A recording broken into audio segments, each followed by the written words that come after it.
À l'époque dont nous parlons, il régnait dans les villes une puanteur à peine imaginable pour les modernes que nous sommes.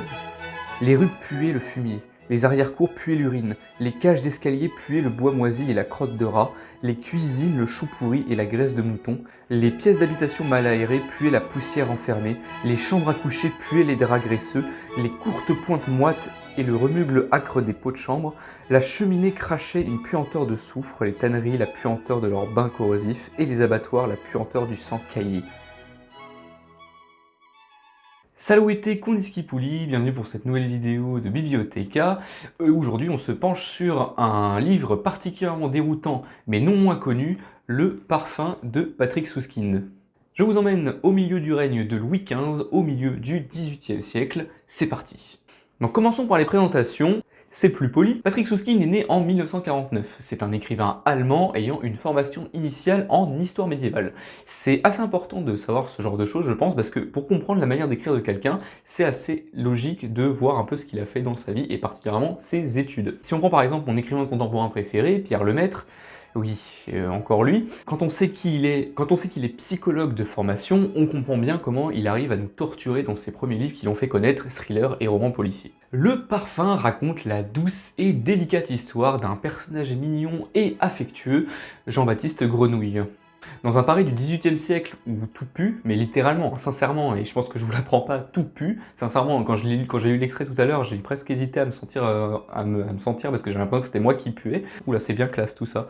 Bref, dans un Paris où tout pue, en fait, il naît au milieu d'un tas de poissons, où sa mère l'accouche discrètement, et tente ensuite de l'éliminer, parce que bon, un gamin, c'est un petit peu trop de préoccupation, quoi. Mais sauf que manque de bol pour elle, elle est démasquée, parce qu'elle est quand même au milieu d'un marché, et donc elle est exécutée quelques jours plus tard. Je pense que vous avez le ton du roman, voilà. Mais du coup, qu'est-ce qui le rend incroyable, ce bon vieux JB?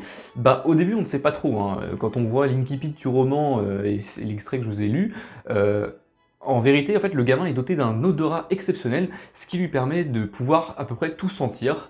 Il finira donc de fuir Paris, hein, tellement son nez est littéralement harcelé de toutes parts, je pense qu'on peut le comprendre. Là, ça répond bien à notre époque d'ailleurs, je trouve.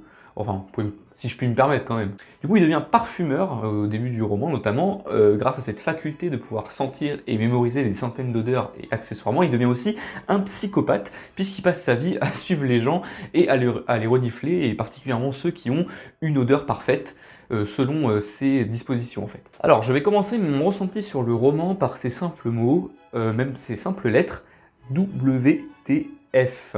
What the fuck. Dès le début, en fait, de par les mots explicites et la description de Paris, hein, on comprend qu'on s'embarque dans un roman complètement azimuté, hein, comme disait un de mes profs de physique au lycée, et sincèrement, cette description de Paris comme une ville qui pue, c'était à faire vraiment mourir d'anxiété, tellement on a l'impression d'y être et de sentir. Enfin, je dis ça pour les autres, hein, parce que moi je peux plus sentir, vu que j'ai plus d'odorat depuis quelques semaines. En fait, Jean-Baptiste Grenouille mène une vie, mais d'une tristesse. Et en fait, le pire, c'est qu'il s'en fout, en fait, parce qu'il est complètement possédé par les odeurs et le parfum, à tel point qu'en fait, il va faire des choses absolument inimaginables. Le pire, c'est la fin, en fait, avec une scène qui fait vraiment penser à un espèce d'opéra tragique, mais qui part complètement en cacahuète, en fait. Et le pire, c'est vraiment parfaitement bien écrit, hein, je remets absolument pas en cause ça. Le Parfum de Süskind, c'est considéré comme un chef-d'œuvre, même si pour ma part, j'ai eu du mal à accrocher du début à la fin. Mais en fait, je reconnais totalement le talent de Süskind, évidemment, mais c'est juste, moi, c'est pas très facile de rentrer dedans, quand bien même le roman est plutôt court. D'ailleurs, j'imagine que c'est quand même un chef-d'œuvre, vu l'effet qu'il m'a quand même procuré. Donc voilà, au début, on est dans un roman plutôt cynique et pathétique, hein, où on suit un peu la jeunesse de Jean-Baptiste Grenouille, et on arrive du coup à la fin, qui est grandiose et folle en même temps, avec une scène absolument indescriptible. Même si je voudrais la décrire, je vais pas le faire, parce que je veux pas dévoiler ce moment, mais même si je pourrais le faire, en fait, je sais même pas si je pourrais la décrire, tellement elle laisse complètement interdit. Alors on sent que Patrick Süskind a particulièrement apprécié ses études d'histoire médiévale. Voilà, c'est tout pour moi pour Le Parfum de Patrick Süskind. J'espère que la vidéo vous a plu. En tout cas, moi, je pense aller prendre une bonne douche. On se dit à bientôt pour de prochaines vidéos. Évidemment, d'ici là, portez-vous bien. Si la vidéo vous a plu, le petit pouce sur Zoom, évidemment. Et si vous ne l'avez pas encore fait, n'hésitez pas à vous abonner. Je vous dis à bientôt pour de prochaines vidéos. Salouété, Kondiskipouli.